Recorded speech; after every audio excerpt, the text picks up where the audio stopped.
Cambodia is a beautiful country in Southeast Asia, bordered by Thailand, Laos, and Olac, or Vietnam. Cambodia is a fascinating mix of breathtaking scenery, simple cultures and traditions, stunning ancient temples, colonial architecture, genuine friendliness, and more. Cambodia has a magnificent and spiritual past. The glory of the Khmer Empire stretched from eastern Thailand and Laos to South Olac or Vietnam. The temples of Angkor, capital of Cambodia's ancient Khmer Empire, are a perfect fusion of creative ambition and spiritual devotion. Angkor Wat is still the spiritual heart of the country where people come to pray every day.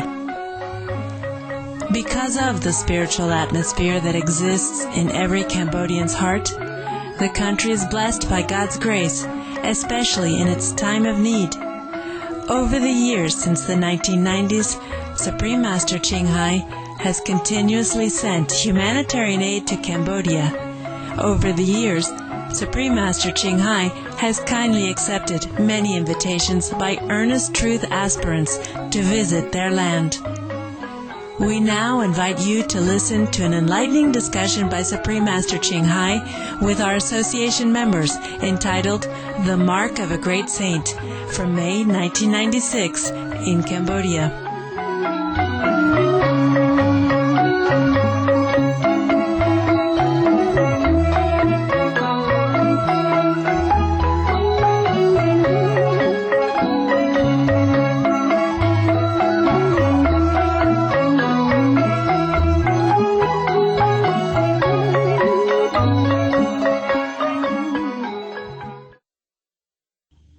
Did you have a good rest, good meal, and good meditation? That was a very good story about what a master should be. You like to hear? Suppose you want to be a master, listen carefully. Here is the way, the method, and the secret. Now, there was a man so holy, so pure, that even the angels were so rejoiced every time they see him. However, despite his great purity and holiness, he has no idea that he is holy and great, and that is the only problem with this guy. So he just went about his business and tried humbly distributing whatever good he has or whatever goodness he possesses, without even thinking about anything, just like a flower emitting beautiful fragrance without even knowing that she has fragrance. And it's like the sun diffusing all this warmth and beautiful, nourishing sun rays without ever thinking about it. So that was the way the man was. His holiness lay in this, that he forget each person's past and look at them as they were now and at the present only. And he looked beyond each person's appearance to the very center of their being, where they were innocent and blameless, and even too ignorant to know what they were doing. And he saw nothing extraordinary about his behavior or in the way he looked at people, because it was a result of his way of life, perhaps the purity inside or the way he lived his holy life. So one day, the angel came to him and said, "We have been sent by God, and God have bestowed upon you favors, that whatever you wish will be given to you. So ask now." So the holy man was very speechless and was at a loss of what to wish for. If it were you, huh? If it were me too, what could we all wish? Like a better meditation hall, perhaps. At least so it doesn't leak when it rains. And then we don't have to move our holy cushion from one place to another. And then what else could we wish for? And that it doesn't rain so hard. It rains okay, but just like sprinkle perfume just to cool the air, for example, but not to flatten our tent like a pancake. Well, wow, we could wish for a lot of things, right? So the man was speechless in his very innocent way and didn't know what to wish for.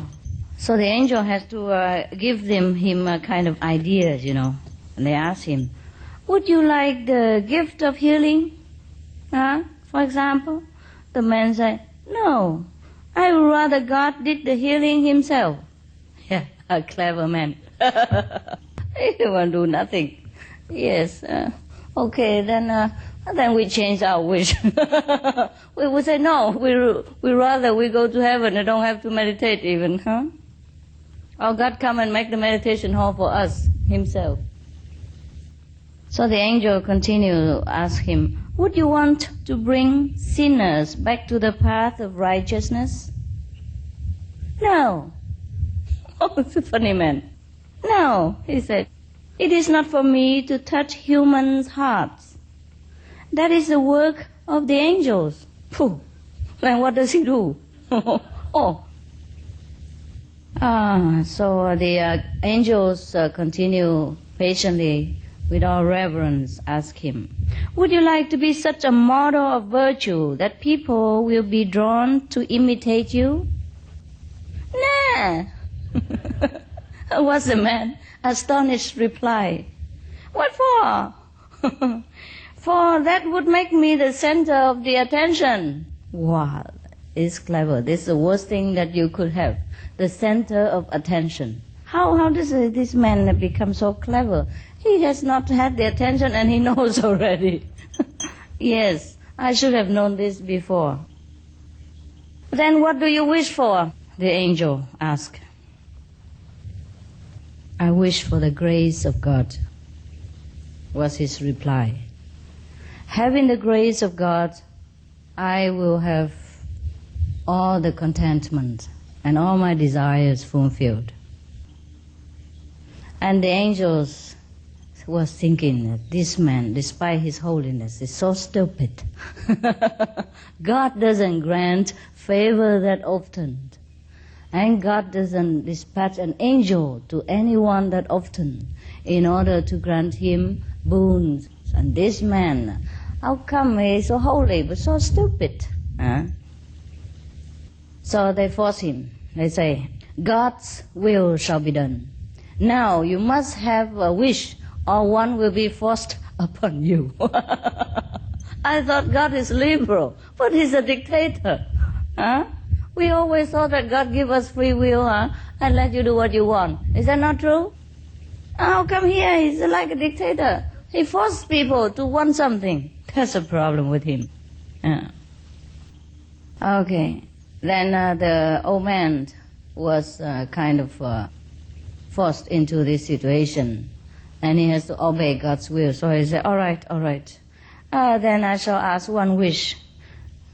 Whatever good be done through me, don't let me know it. Wow, that's nice. I remember when I first wished for something, my teacher, the Buddhist teacher, she was a nun and a monk and a few more nuns and a few more monks before I became acquainted with the Kuan Yin method. The first Buddha I took home in Germany. That was not the first Buddha, but the first Buddha in Germany. Because they believed that if I take the Buddha alone home and without the presence of a master or teacher, nun, then that Buddha will be good for nothing. So if you want to worship a Buddha, And you have to ask the monks or nun to bless for you and bring it to your house and have a ceremony with flower, incense and food, just symbolic. And then you have to bow to the Buddha and then the teacher and then make a wish, something like that. And then if your wish will be granted, then all the incense will curl like a spiral and never drop on the floor. You know, normally when the incense burns, it drop like cigarette ash. But if your wish is sincere and is accepted, then all the incense will curl like a spiral. Because you burn a lot of incense, not only one, and that's the problem. I don't know why Buddha has to test people sincerity to this extent. So many incense, and each of them have to curl like this. Oh, gods. I was thinking, I don't think I can make it. Look at all the incense. And I always saw the incense ash drop immediately after it burns. So anyhow, I just do it as told. And then I wish that, I don't mind. People told me that human life is very suffering a lot. And that we should make a lot of merit in order to get out of human life. But I don't mind if I stay in human life because it's not so bad for me. And whatever good I have should be distributed to the people who need it. And don't let me even know about it. And that was my wish. And then all the incense curl like this.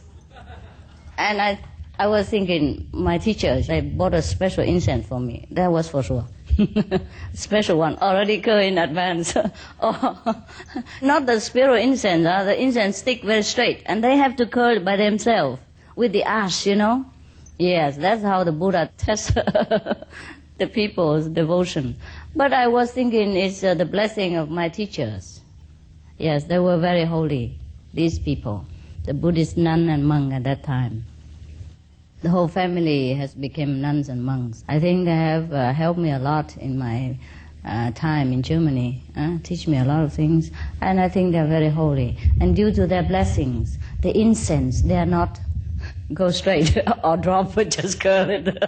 So they were very happy for me. They think, oh, whatever you wish will come true. And I suppose not to tell them what I wish inside. You know, I just do it alone. I don't know if I should tell you. It's just by the way I read this, and it reminded me of my thing. At that time, I didn't practice Kuan method yet. I just recite Buddhist sutra, recite the Buddhist great compassion mantra, and recite the Kuan Bodhisattva name and the name of the medical Buddha and whatever. Every day I'm busy with all this thick book. So it was accepted that the holy man's wish should be granted. And now God has arranged, because the holy man doesn't want to know whatever good done through him. So God has arranged it that his shadow will be a great blessing for anybody, or anything, anywhere that it falls upon. And the man would never know anyhow, because he will look in the front.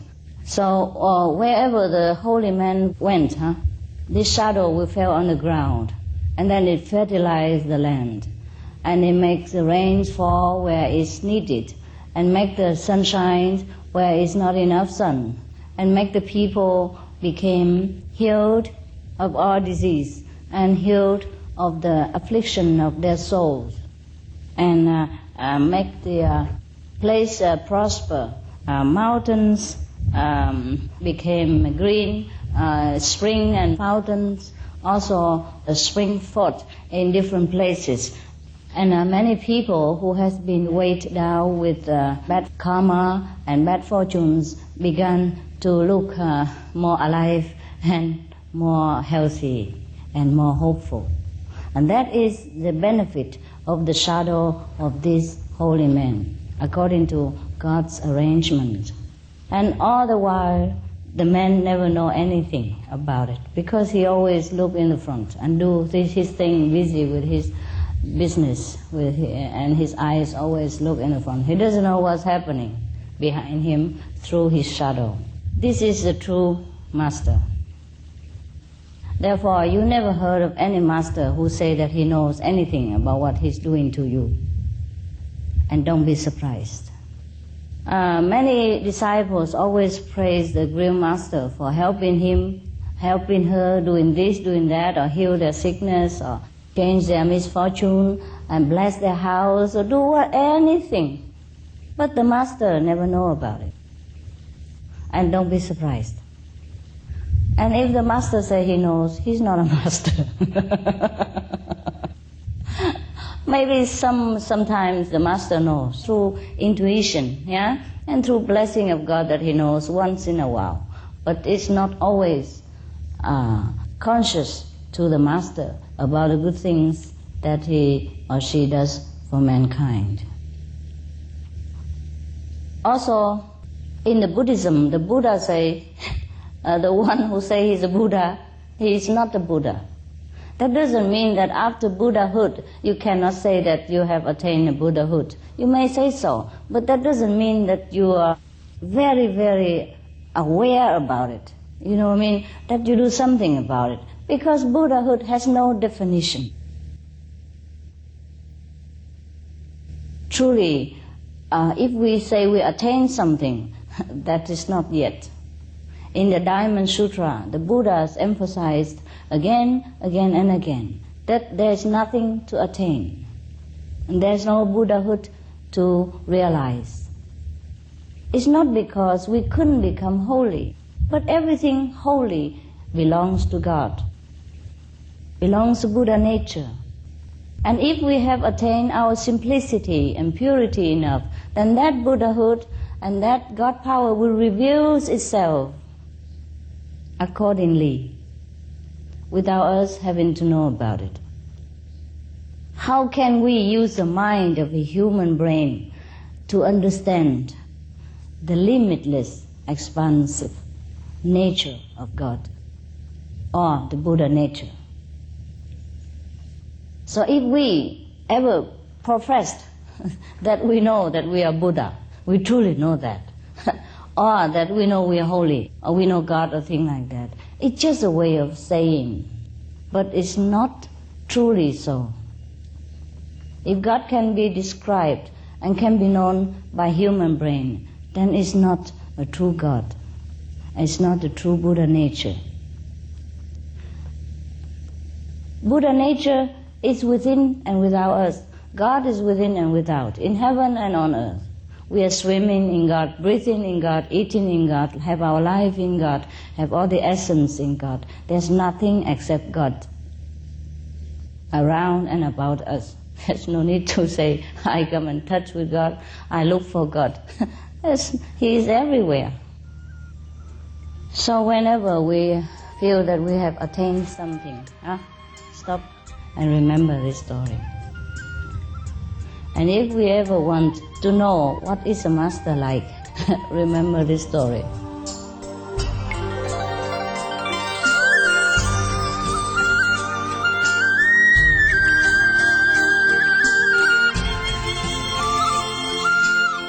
God is within and without, in heaven and on earth. We are swimming in God, breathing in God, eating in God, have our life in God, have all the essence in God. There's nothing except God around and about us.